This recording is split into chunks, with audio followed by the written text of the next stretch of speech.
Hello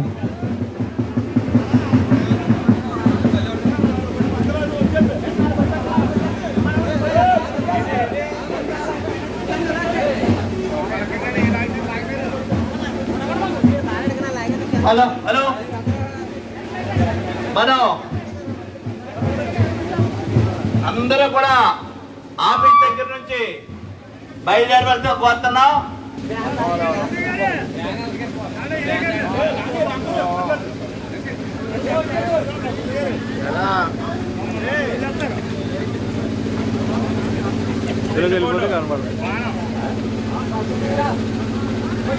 అది అది అది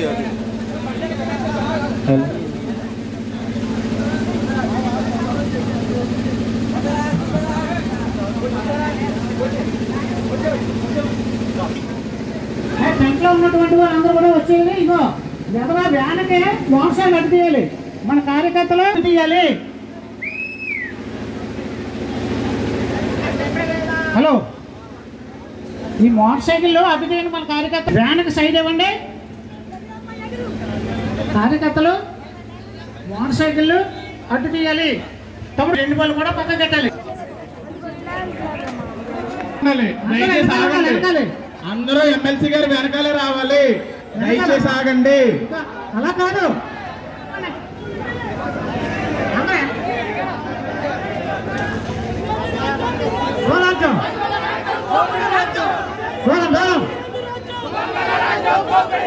ఇదే విరాజ్యం, ఇదే విరాజ్యం, ఇదే విరాజ్యం, ఇదే విరాజ్యం, ఇదే విరాజ్యం, ఇదే విరాజ్యం. సూపర్ 6 పథకాలు అమలు చేయని ప్రభుత్వం, సూపర్ 6 పథకాలు అమలు చేయని ప్రభుత్వం, సూపర్ 6 పథకాలు అమలు చేయని ప్రభుత్వం, సూపర్ 6 పథకాలు అమలు చేయని ప్రభుత్వం, సూపర్ 6 పథకాలు అమలు చేయని ప్రభుత్వం. వచ్చేసారు అందరూ కూడా. అదేంటనే వీళ్ళందరూ వెనకాల ఉండాలి. ఎవరు కూడా క్రమశిక్షణకు మారు పేరు కలిగినటువంటి వైఎస్ఆర్ కాంగ్రెస్ పార్టీ 6 పథకాలు అమలు చేయని ప్రభుత్వం, సూపర్ 6 పథకాలు అమలు చేయని ప్రభుత్వం. ఇదే మీ రాజ్యం, ఇదే మీ రాజ్యం, ఇదే మీ రాజ్యం, ఇదే మీ రాజ్యం.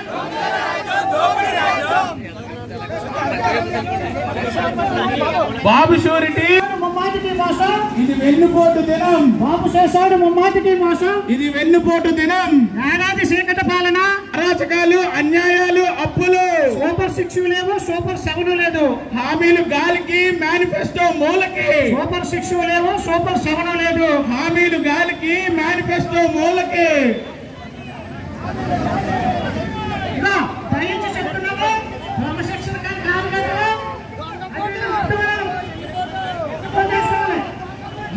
చూసుకోండి, అమ్మ ఒడి లేదు.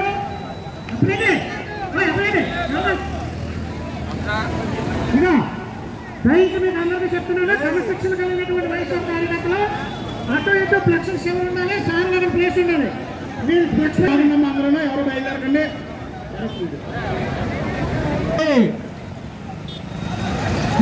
మళ్ళీ ఎలాగొచ్చేస్తారా? అమ్మ ఎవరు కూడా ఎవరు రావద్దు, అందరూ కూడా సార్ వెనకాల నడాలి. వాళ్ళు కనిపిస్తారా? బాబు షూరిటీ, మోసం గ్యారంటీ, వెన్నుపోటు గ్యారంటీ. ఓటంటేనా బాబు, మళ్ళీ పొడి చూడరా బాబు, ఓటంటేనా బాబు, మళ్ళీ పొడి చూడరా బాబు.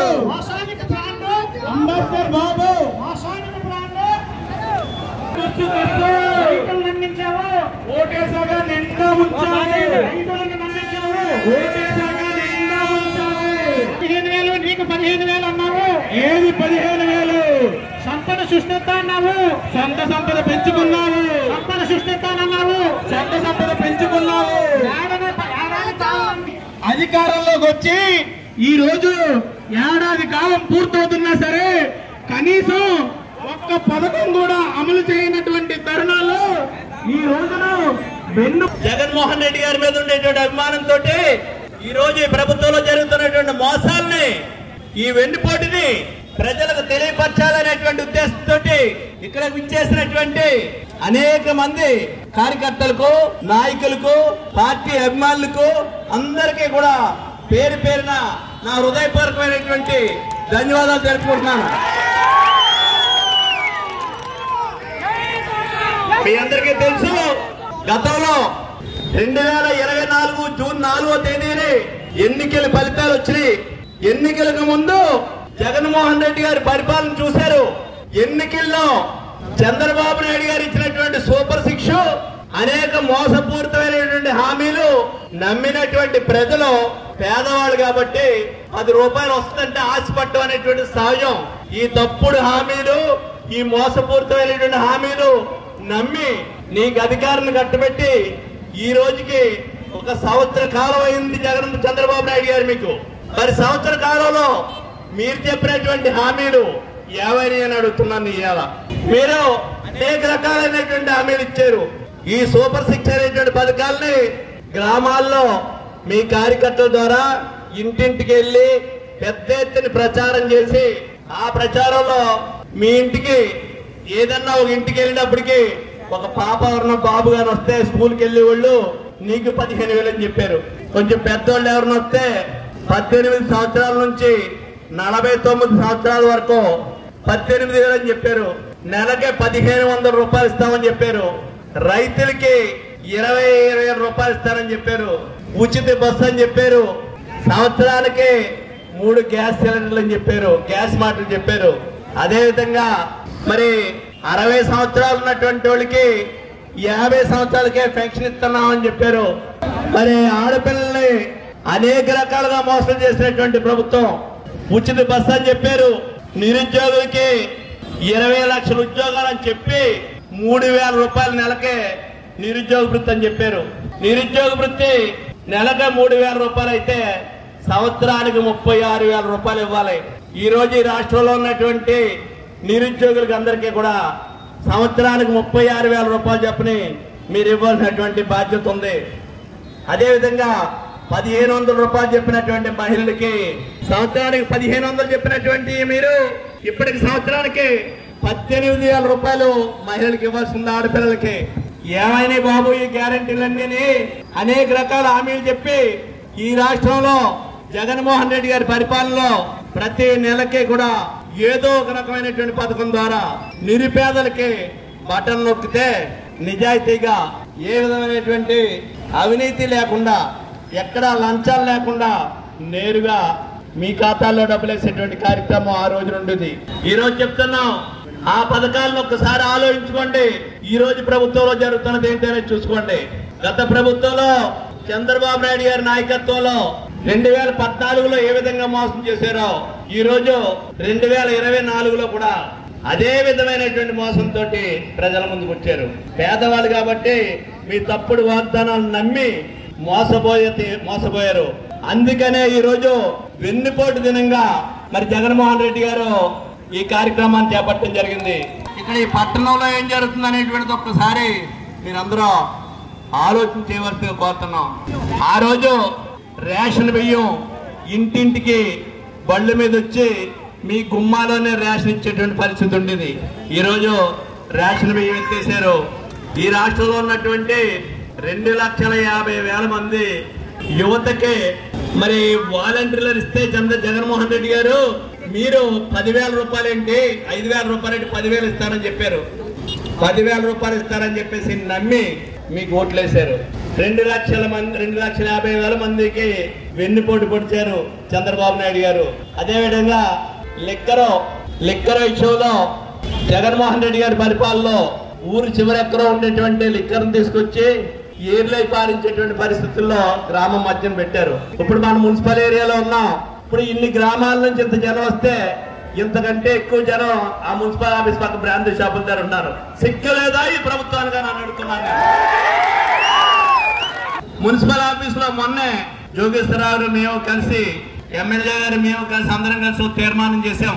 మున్సిపల్ ఆఫీస్ పరిధిలో మున్సిపల్ ఆఫీస్ పక్కనే ఈ బ్రాందీ షాపులు తొలగించాలని చెప్పేసి తీర్మానం చేస్తే మున్సిపల్ ఆఫీస్ పక్కన ఉన్నటువంటిది తొలగించలేదు సరి కదా, ఇంకో బ్రాందీ షాప్ తీసుకొచ్చి ఇక్కడ పెట్టారంటే ఎవరు ప్రోత్సాహంతో జరుగుతుందని నేను అడుగుతున్నాను. ఈ రోజు ఎప్పుడు ఎక్కడా లేనటువంటి విధానం బ్రాందీ షాపుల్లో 25 పైసలు వాటాలు పెట్టినటువంటి పరిస్థితి. వాటా ఇచ్చినందువల్లే ఇంత విచ్చలవిడిగా ఈ బెల్ట్ షాపులు జరుగుతున్నాయి. సాక్షాత్ చంద్రబాబు నాయుడు గారు ముఖ్యమంత్రి, గౌరవ ముఖ్యమంత్రి గారు అసెంబ్లీ సాక్షిగా ఒక మాట చెప్పారు. బెల్ట్ షాప్ నడిస్తే ఎవరన్నా సరే బెండ్ తీస్తారని చెప్పారు. ఎంత మందికి బెండ్ తీశారని అడుగుతున్నాను చంద్రబాబు నాయుడు గారు. మీరు ఇన్ని రకాలైనటువంటి మోసపూరితమైనటువంటి హామీలు. జగన్మోహన్ రెడ్డి గారు ఈ రాష్ట్రం అప్పుల పాలు అయిపోయింది, దోపిడీ అయిపోయింది అని చెప్పేసి మాయ మాటలు చెప్పారు. మరి అసెంబ్లీ జరిగే టైంలో కౌన్సిల్ జరుగుతుంటే కౌన్సిల్లో మీరు కౌన్సిల్ వేదికగా చేసుకుని 3,90,000 రూపాయలు గత ప్రభుత్వం జగన్మోహన్ రెడ్డి గారి ప్రభుత్వం అప్పులు చేసిందని చెప్పారు.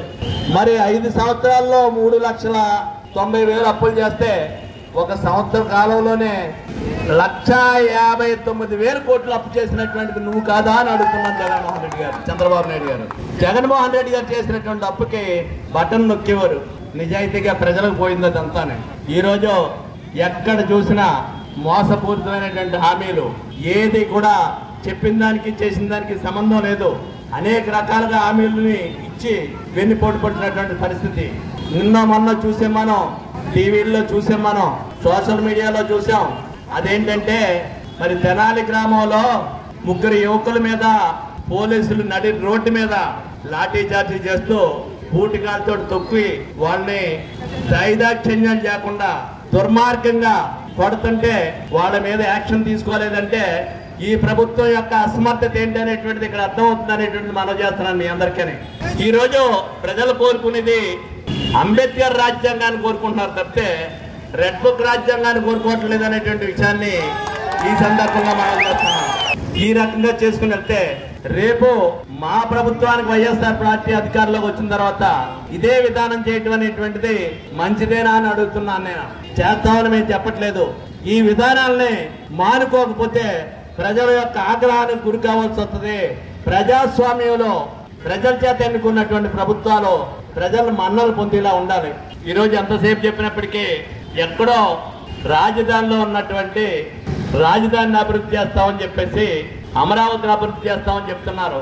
అమరావతిని అభివృద్ధి చేసినటువంటిది మోకాలు లోతు నీటిలో ఉంది. అమరావతి మొన్న కొద్దిపాటి వర్షాలకే. అమరావతిని అభివృద్ధి చేయడానికి ఎవరో వ్యతిరేకం కాదు, కానీ అమరావతి పేరుతో మీరు ఈ రాష్ట్రాన్ని దోపిడీ చేస్తున్నారనేటువంటి విషయాన్ని సందర్భంగా మనం చేస్తున్నాం. ఒక విషయాన్ని గుర్తుపెట్టుకోవాలి. సంపద సృష్టిస్తాను అని చెప్పారు. ఆ పదం ఎందుకు వచ్చింది? ఈ రాష్ట్రంలో చాలా అప్పులు ఉన్నాయి, జగన్మోహన్ రెడ్డి గారికి సాధ్యం కావట్లేదు. అది నేను వచ్చానంటే రాష్ట్రానికి సంపద సృష్టిస్తాను అని చెప్పినటువంటి విషయాన్ని ఒక్కసారి ప్రజలు గుర్తుపెట్టుకోవాలి. ఏది సంపద సృష్టిస్తారంటే ప్రజలందరూ అనుకున్నారో ఈ రాష్ట్ర ప్రజలకు ఆ సంపద అనుకున్నారు. రాష్ట్ర ప్రజలకు కాదు, రాష్ట్ర ప్రజలకు సంపద కాదు, తెలుగుదేశం పార్టీ నాయకులకు మాత్రమే సంపద ఇది. దోపిడీ చేస్తున్నారు. ఈ విషయాలన్నీ కూడా ప్రజల ముందు ఒక సంవత్సర కాలం పాటు మీకు టైం ఇచ్చాం. మీరు ఇచ్చినటువంటి ప్రతి వాగ్దానాన్ని విఫలమయ్యారు. ఈ మోసాలని ప్రజల ముందుకు తీసుకెళ్లి మీ ప్రభుత్వం గట్టి దిగేదాకా గర్జిస్తాం, మేము ప్రజల పక్షాన్ని నిలబడతాం అనేటువంటిది మీది. అధికార పార్టీ అయితే మాకు ప్రజా పార్టీ, ప్రజల పక్షాన్ని మేము పోరాడతాం అనేటువంటిది మనం చేస్తూ మరి వచ్చినటువంటి ఇంత ఎండలో వచ్చినటువంటి మీ అందరికీ కూడా మరొకసారి హృదయపూర్వకమైనటువంటి ధన్యవాదాలు తెలుపుకుంటూ ఈ వెన్నుపోటు దినం అనేటువంటిది రాష్ట్ర చరిత్రలో ప్రజల గుండెల్లో నిలిచిపోయి ఉంటుంది. రాష్ట్ర ప్రభుత్వం ఇచ్చినటువంటి మోసాలని ప్రజలు గమనిస్తున్నారు. వెన్నుపోటుకి పేటెంట్ హక్కు ఏదన్నా ఉందంటే అది చంద్రబాబు నాయుడు గారు అనేటువంటిది మనం చేస్తూ మరొకసారి మీ అందరికీ హృదయపూర్వకమైనటువంటి ధన్యవాదాలు తెలుపుకుంటూ సెలవు తీసుకుంటున్నాం. జై హింద్, జై జగన్, జై జగన్.